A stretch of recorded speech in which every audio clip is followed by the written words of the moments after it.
full of life, a beloved teacher, a friend, and a wife who seemed to have it all. But beneath the surface, her world was crumbling, slowly being strangled by the man she thought she knew and once loved. What had begun as a passionate love story soon turned into a nightmare of manipulation and abuse. He kept her on a tight leash, monitoring her every move, every call, and every conversation. Her bruises, hidden under layers of makeup and long sleeves, told a story she was too afraid to say out loud. He wasn't just cruel. His anger boiled over into a sadistic rage that she barely survived over and over again. He wasn't just fighting to keep her. He was determined that if he couldn't have her, no one else would.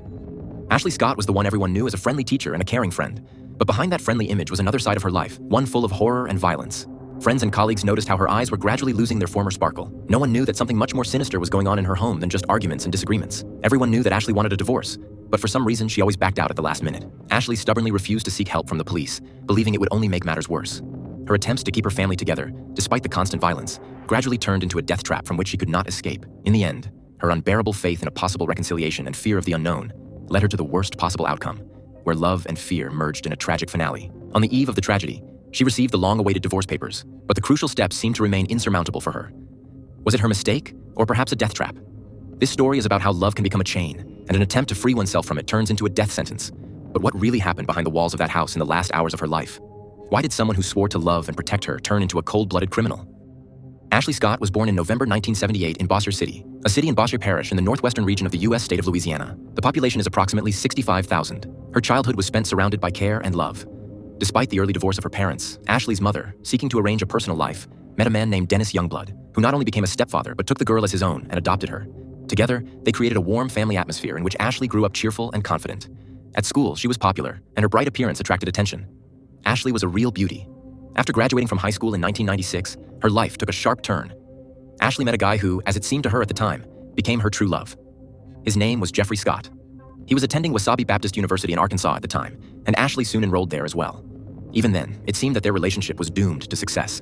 In 2000, after receiving her teaching degree, Ashley decided to dedicate her life to teaching children. Her dream of becoming a teacher was beginning to come true, but behind the facade of the ideal was something more sinister. The couple was inseparable, and Ashley literally glowed as she talked about how kind, caring, and understanding Jeffrey was. This image of the perfect guy was so convincing that Ashley agreed to marry him without hesitation. However, even at the wedding, it became noticeable that not everything was so smooth. Family and friends who traveled to Cord, a suburb of Memphis, to attend the festivities were wary. Jeffrey seemed friendly and courteous at first glance, but his mask of politeness hid his arrogance and contempt for Ashley's entourage. A few arguments broke out at the gala, and some of the guests began to question her choice. But Ashley, blinded by feelings, stubbornly defended her chosen one. Over time, this relationship poisoned her life. Gradually, Ashley became more and more distant from her family and loved ones. Jeffrey began to control her every move, and without realizing it, she found herself in the grip of a toxic attachment. Few friends remained close, but even they tried to keep their distance. In 2003, Ashley began teaching at a middle school in suburban Memphis, where she quickly gained the respect of her colleagues and the love of her students. Everything seemed to be going great for her at work, but a very different reality awaited her at home. These years became a struggle for Ashley between her personal and public image.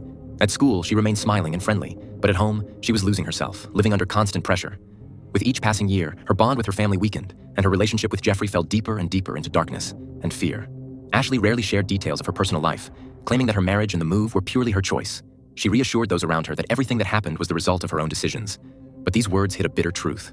Her reasoning had long been influenced by a manipulator. Her husband, Jeff. Even in the early stages of their relationship, he began implementing a typical abuser's plan, cutting Ashley off from friends and family. Isolation is the first step to total control. Jeff purposely destroyed her ties with loved ones, leaving her without support. Gradually, he switched to her self-esteem, undermining her confidence on a daily basis. Constant nagging, humiliation, and accusations became a regular part of her life. Ashley fell deeper and deeper into despair, feeling helpless and unwanted. Her only link to her old life was her best friend, Lori, whom she'd been friends with since 5th grade. Lori knew something was wrong and tried her best to support Ashley, but even she couldn't imagine the horror that would soon unfold at her friend's house.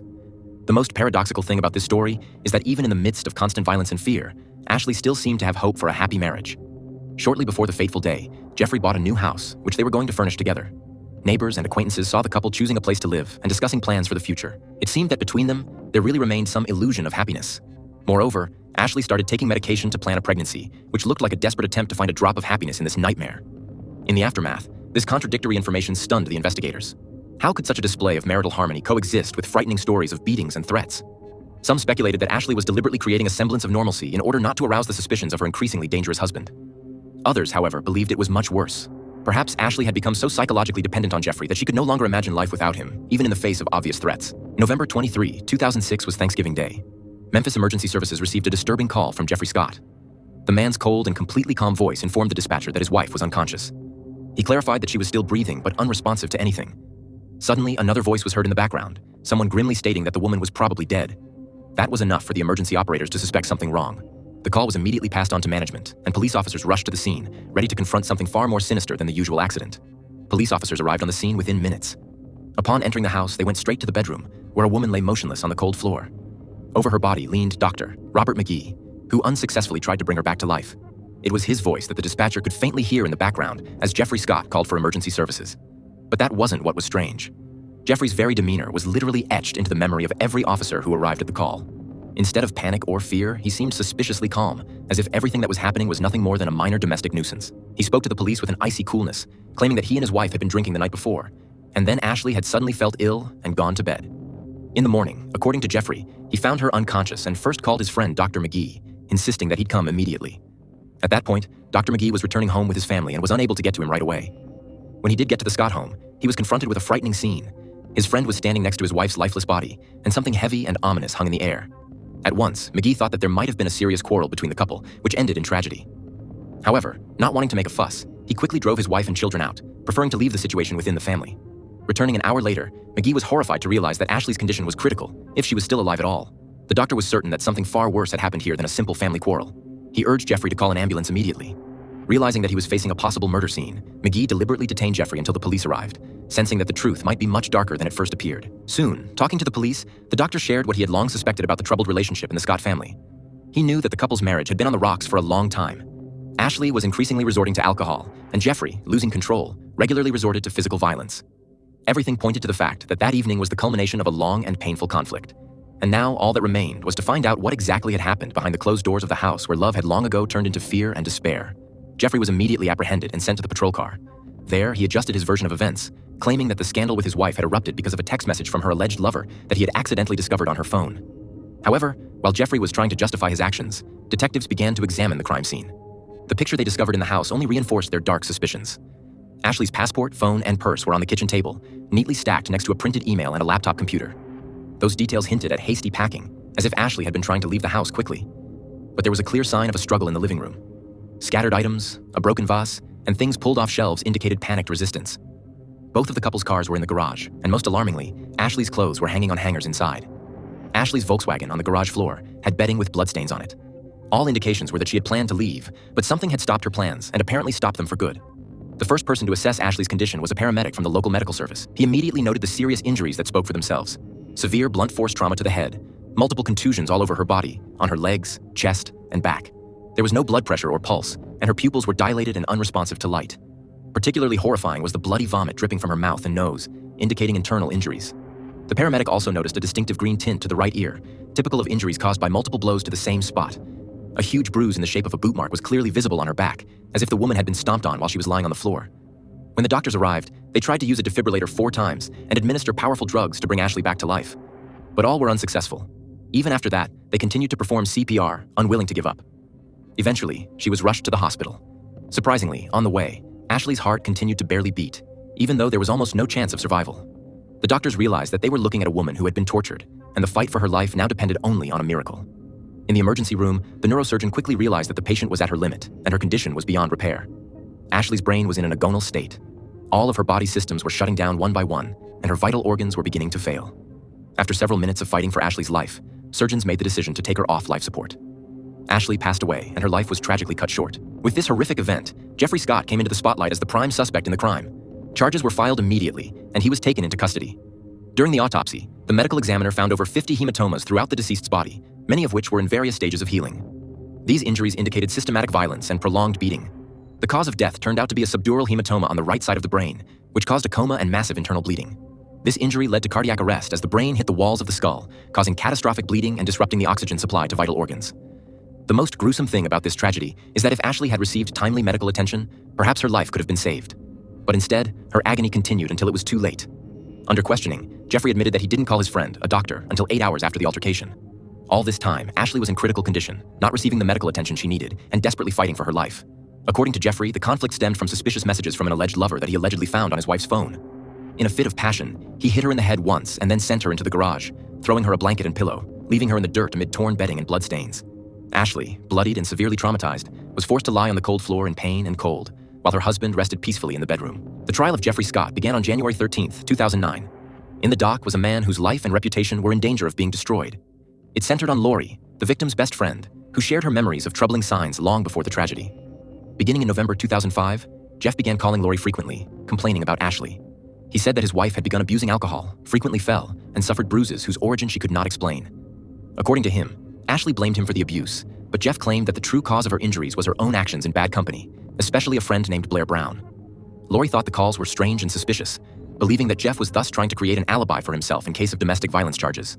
Lori knew full well that Ashley had been the victim of systematic abuse that had gone on for years. At trial, Jeffrey presented a different version of events, claiming that his wife allegedly had several lovers. According to him, Ashley manipulated them by pretending to be a victim and professing her love, although she herself had no true emotions for them. Jeff even stated that he no longer wanted Ashley to be the mother of his child because of her lifestyle and general condition, which disgusted him. Shortly before the tragedy, the Scott couple were at dinner with a doctor who later tried to save Ashley. On the advice of this doctor, Jeff stopped restricting Ashley's communication with Lori. From that point on, Ashley resumed communicating with her friend, but her stories became dark and disturbing. She reported that Jeff was becoming increasingly aggressive and violent, humiliating and beating her almost daily. These words seemed plausible, especially given the state of her body. While Ashley had indeed begun to abuse alcohol, which partially confirmed what her husband had said, such massive bruises could not have been sustained simply from accidental falls. The injuries she had suffered spoke of systematic abuse, and what was happening to her was far from accidental or minor falls. In September 2006, Lori saw her friend Ashley for the last time when she visited for the weekend. During their trip to the store, Ashley wistfully told her how much control her husband Jeff had over her money and spending. She only bought the essentials, even though she clearly wanted many other things. Jeff called her almost non-stop, wondering what she was wearing and where she was. His insistence and attempts to cause Ashley conflict seemed like a veiled form of control and manipulation. Lori noticed that her friend avoided discussing their marriage, admitting that she was afraid to leave her husband because his reactions could be unpredictable and dangerous. She admitted to at least 3 people close to her that Jeffrey had repeatedly clutched her throat, leaving her exhausted and on the verge of death. Each time, she found excuses for his actions and convinced herself that things could still be fixed. This illusion of hope, which turned out to be fatal, cost her life. Not a month later, Ashley turned to Rachel, a divorce attorney, for help. Rachel understood the depth of Ashley's distress and tried to help, but unfortunately, she could not prevent disaster. Now her only task was to testify at the trial against Jeff, whom she believed was responsible for her client's murder. Ashley had gotten Rachel's phone number a year earlier, in August 2005, when she was arrested for drunk driving. At that time, Rachel had helped her avoid serious consequences, and then Ashley learned that the lawyer specialized in divorce proceedings. In her conversations with Rachel, Ashley shared frightening details about how Jeff physically abused her.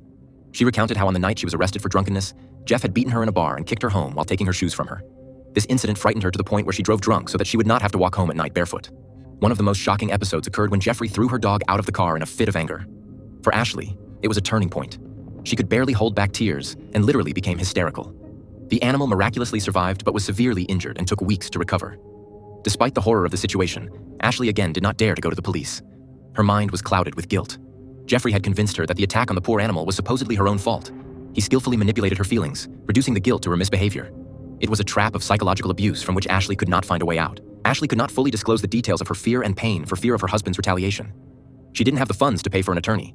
But Rachel, seeing the true victim of abuse in front of her, agreed to help virtually free of charge, charging only a token fee of $1. Rachel offered Ashley several possible ways out of her horrible situation, but Ashley admitted that she had already made attempts to escape, only to have her husband Jeff threaten to kill her if she tried it again. She revealed that Jeff had been aggressive since their time in college, but over the past year, his violence and bullying had reached a breaking point. Every day became a real challenge, where any action she took could be the spark that ignited his rage. The fear of her husband was so great that Ashley tried to drown it in alcohol to get through the unrelenting terror. For a year, Rachel and Ashley kept in contact, meeting in person or communicating via payphones to avoid suspicion from Jeff. Ashley was under constant scrutiny. Her husband checked her cell phone, demanding accountability for every text and call, and these checks often ended in arguments and new injuries.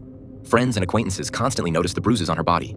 Ashley recounted that Jeff beat her with his feet, preferring to knock her down and then kick her. The medical examiner confirmed these horrific accounts by finding shoe marks on her body. Meanwhile, Jeff was not shy about bringing home mistresses, and bluntly told Ashley that she disgusted him and that he did not want to be intimate with her. These humiliations and constant abuse plunged Ashley into a deep depression.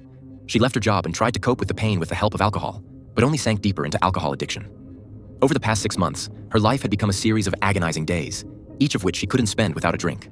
Her hopes for salvation were melting away as her final strength melted away. Ashley's former coworkers, school principal, and teachers spoke at the trial. They all reported that they had become increasingly concerned about her condition in recent months.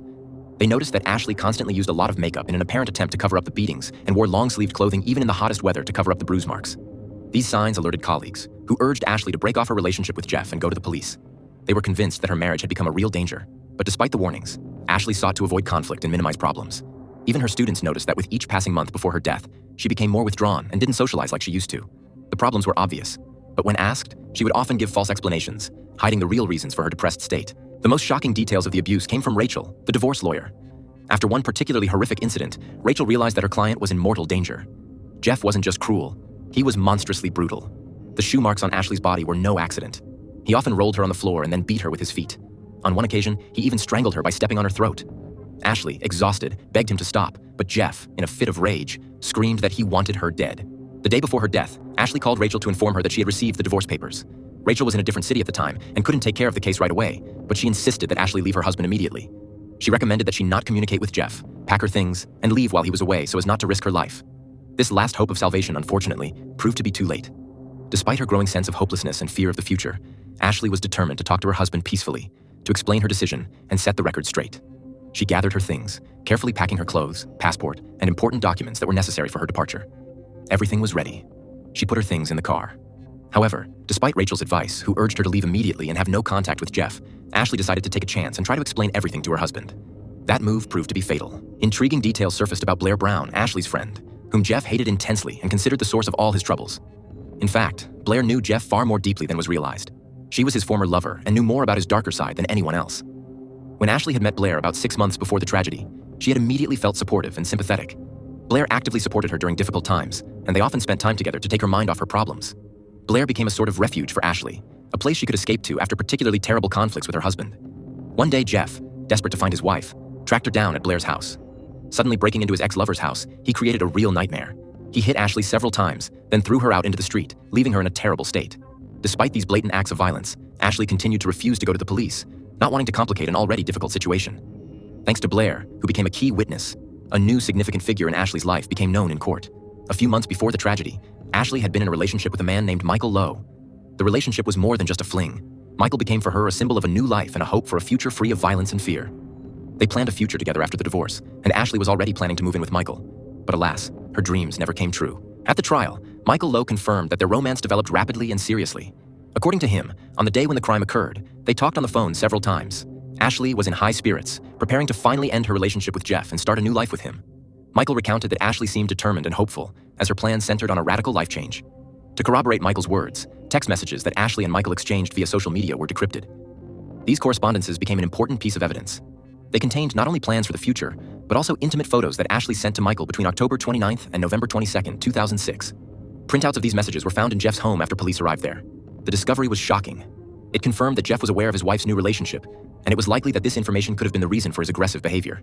The evidence uncovered painted a frightening picture. Not only had Jeff learned of his wife's affair, but he was probably experiencing mania, jealousy, and rage. This emphasized the danger Ashley was in and added to the tragic nature of her final days.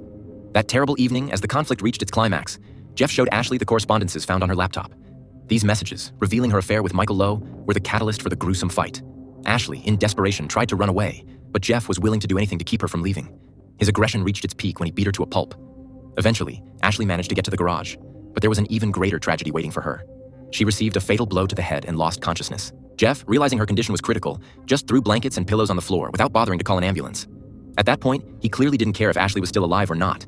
In his own words, this all happened around 1 a.m., but it wasn't until 9 a.m., when he had already recovered from the first wave of shock, that he finally carried Ashley back into the house and laid her in front of the fireplace, hoping the warmth would help her regain consciousness. Later, he planned to move her to the bedroom. It wasn't until about 8 hours later, when Dr. Robert McGee, tired from the overnight trip, arrived at the house that he immediately realized the seriousness of Ashley's condition.